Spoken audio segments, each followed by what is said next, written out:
Pengendara motor gede, moge, Harley Davidson menabrak mobil dinas Satuan Polisi Pamong Praja Kabupaten Bogor dan 3 pesepeda motor di Jalan Raya Puncak, Cisarua, Kabupaten Bogor, Jawa Barat.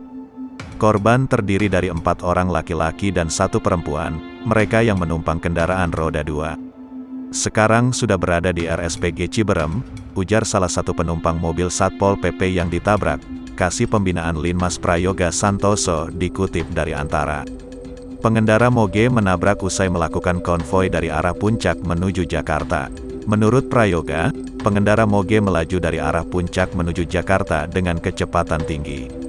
Sebelum menabrak kendaraan dinas Satpol PP, moge ini juga telah menabrak 3 unit kendaraan roda 2. Korban kecelakaan dan pengendara moge menyelesaikan persoalan itu secara kekeluargaan. Sopir mobil dinas Satpol PP Kabupaten Bogor Lufki mengatakan, setelah terjadi kecelakaan yang mengakibatkan kerusakan pada bagian mobil tersebut, pihaknya sempat menanyakan surat kendaraan moge tersebut.